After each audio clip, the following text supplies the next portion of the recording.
Welcome back to my channel. Now this is the point in the roof where I'm going to put in the hip rafters. So this video is going to show you how I measure them, how I set them out, how I cut them, and ultimately how we fix them in. So we start by getting the roof framed out. So we've got a section of the common rafters in.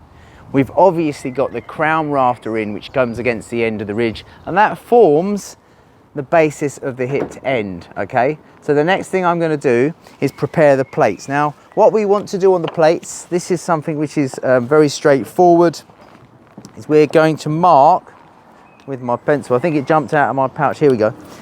So first of all, what we need to do, we've got some oversized plates here, which is quite nice because it's good for the demonstration. So first of all, we'll stick a center line all the way through here. So I'll get a straight edge and we'll do that. Let's just use the square for that.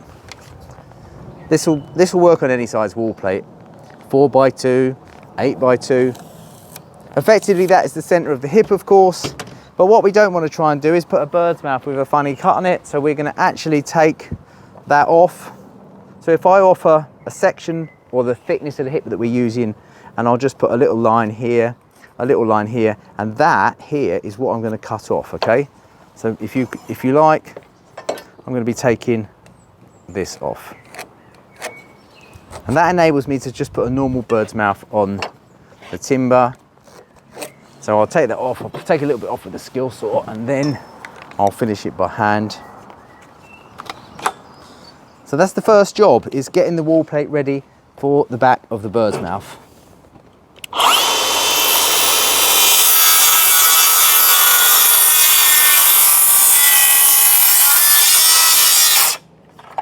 I'll finish that with a handsaw, because we've got a double plate here.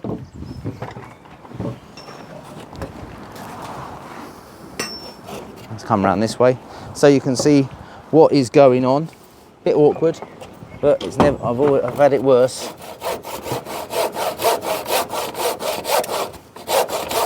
This is very awkward bit of sawing, this, mate.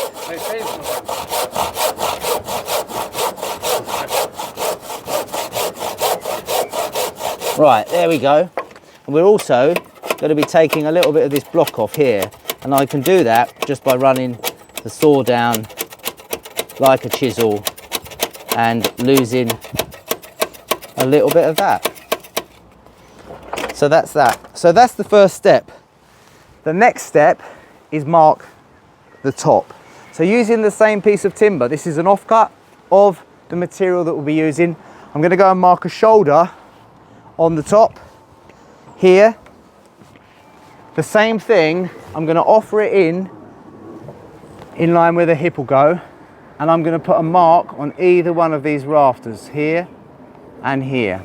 That represents the top edge of that hip as it comes up. Okay, so that's what it all lines up. So effectively, that is the longest point where it intersects here and here. Now I'm going to get a measurement of that using my tape. It's taken me lots of practice this, but I can actually, on a short roof like this, I can literally hook my tape just over, just like this, there. And I'll measure and I'll write that down straight away.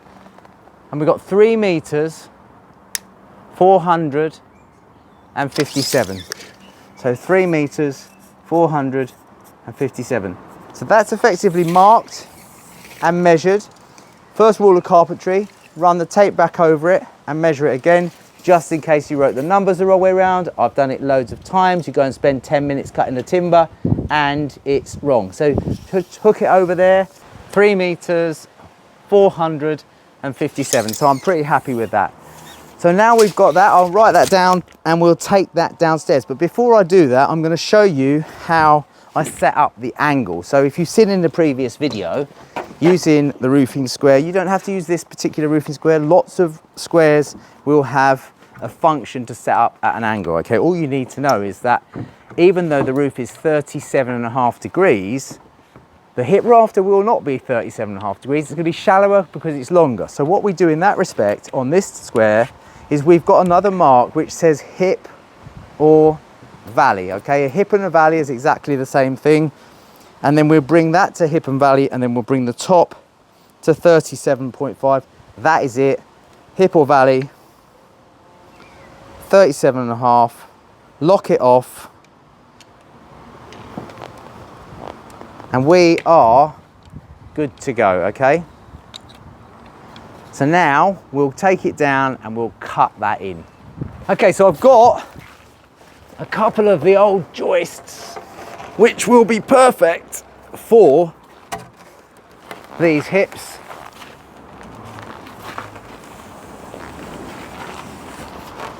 I'll put them on top of these rafters. Now you can see where we took the sheeting off, we've got fixing points. So I've left some of these plywood bits on so I know when I'm marking out I'm not going to hit them with the saw, because that'll be another blade, and that's just one of those things. So the first thing I need to do is work out which side's the best, and the crown or the bow wants to be up.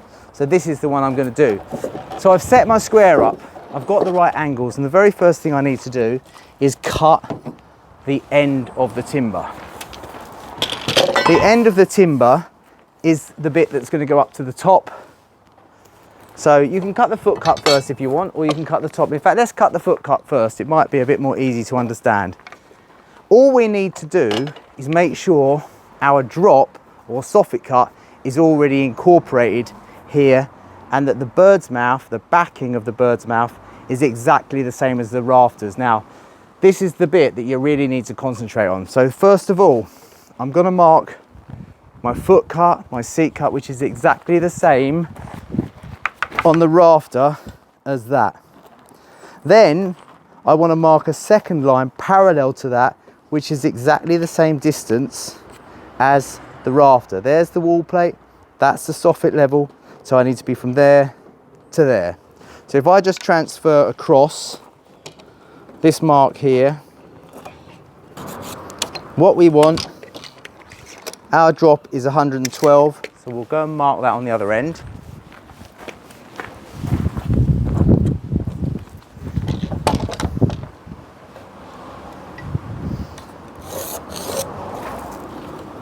We'll mark our seat cut all the way through.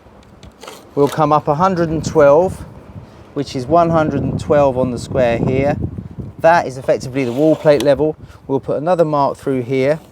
Now what I need to do is mark the height over plate, and that's the same as our rafter. Now let me just show you that. So if we take a measurement here, it's this height here that we need. This is the height which will keep the tops of this hip rafter the same.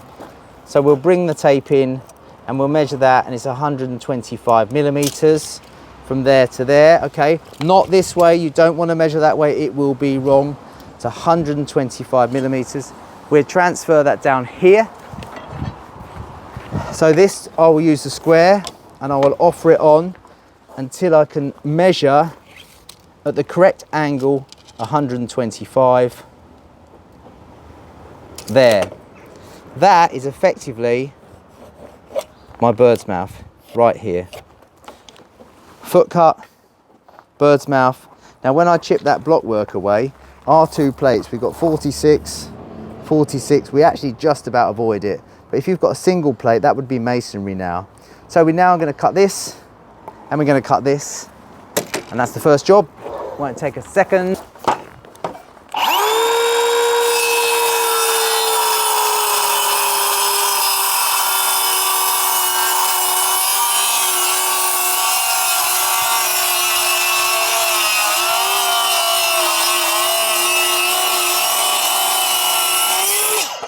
So you can see there, cut along the line, just show half the line there.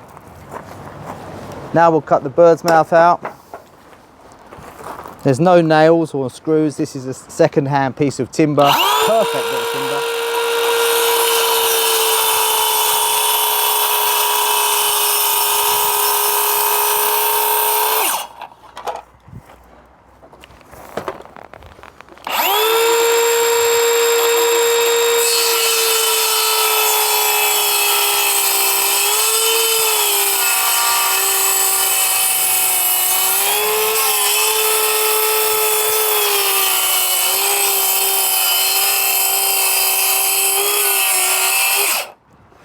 Finish that off with a handsaw.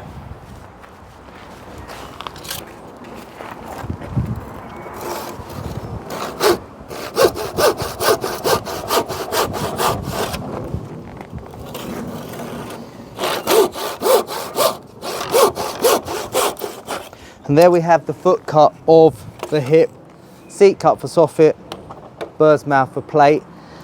Now what I'm going to do, if I was working on my own, which I kind of am because Nathan's kindly filming, I'm going to put a little tiny cut in here. That's just for me to hook my tape in. If you remember when I marked the measurement upstairs, I hooked the end of my tape over the plate. That's effectively what we are here now. That's just a little trick. You can put it in there, but it might slide down and you might end up making it too long, which isn't a bad thing. You can always trim it. So right, now I'm going to transfer the measurement up to the top edge of the timber. This is where we had our mark at the very top on the crown and the end common rafters. I've written it down, so I'm not going to forget it. 3, 4, 5, 7. So here we go, 3 meters 457. For my loyal American followers who get yourselves a bit bamboozled when I start doing all this metric, in feet and inches, we are 11'4", okay? 11'4". So now that is where we have our top cut or plumb cut, because that was the soffit cut, so that has to be the one that's plumb or upright. So now all I need to do is mark that first, straight the way through here. That is actually the cut line here. But unlike a normal rafter, which would have a square end, I'm going to be cutting a 45-degree point. Now, if you looked at this roof on plan, I'll draw you a little sketch. If you look at hip end roof, effectively it's 2 equal squares. And measured on plan, that's 45, 45, 45 and 40, adds up to 180 or 90 degrees for each corner. And even though when you mark it and cut it, when you measure the angle on the rafter, it looks like it's more, it's actually 45 degrees. So that allows us to use a circular saw. It allows us to pull our saw round to 45 degrees. Lock that off there. That's ready. I'm running it on full depth. Now what that is then is I'm going to cut that off there. Now if I cut through that at 45, that bit of offcut is going to jar and fall off and may snap, so I'm going to lose a little bit first here. I'll just run that off first. Check that there's no metal work anywhere. That's good. I'll just lop that off with the small saw first.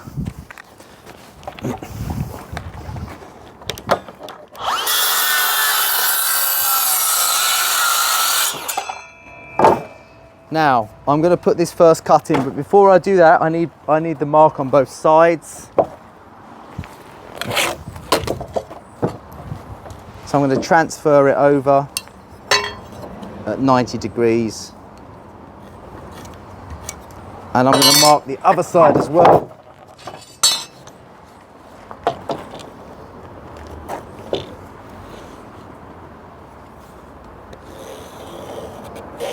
Now, another thing that catches you out as carpenters is this.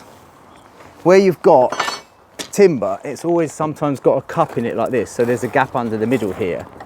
And when you run a circular saw in, as it runs down and runs out, it binds in the middle and sometimes takes you off your line. After a long time of using a circular saw, I kind of know how to glide it across regardless of that. It's almost like I come in, float across and come out again. And so it doesn't sound like it binds so much. So I'll cut this one first. If you come round this way, Nath, and look this way, you might be able to see how in there, how it gets cut. All right? Here we go.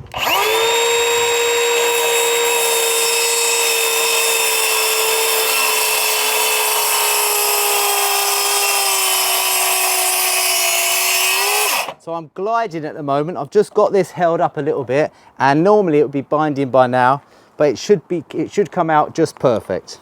Have a little look in there as well, Nath. You see I'm on the line.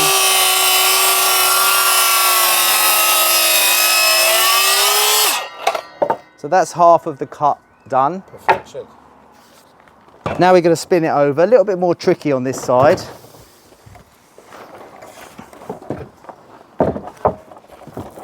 And the reason I say that is because now I haven't got so much of the saw on, but this saw's got a suitable enough base with a wide enough side that I can keep the pressure on here, and we'll cut that off as well.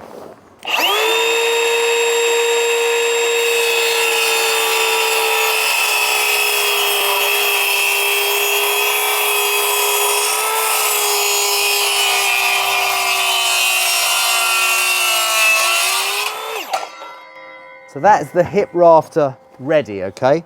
You can see how we've got this nice point which is going to fit in between those rafters. Now it's a matter of taking it up, slotting it in and fixing it.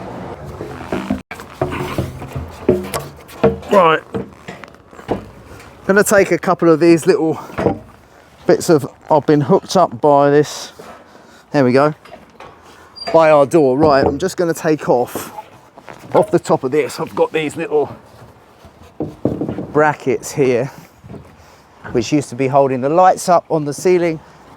This is proper sustainability here. Okay, so here is the moment of truth where we offer it in, and again it's only a small roof so I can manage this quite safely on my own. Anything bigger you need two of you, one at the top, one at the bottom, and in true British style we have a shower, but that won't worry us, will it? So, right, I'm going to jump up and loosely, it will hold itself, it won't slip out. So what I'm going to do is just get it in line and offer it in, like so. Perfection. Then I'm going to come down, check the bottom here, knock it over till it's in the right position. And then we're going to give that a fix. Oh man, that's absolutely perfect. You like that, Nathan? Yeah, it's beautiful. So we're going to fix that now. That is the basis of a hip rafter. I'll go and fix the top two.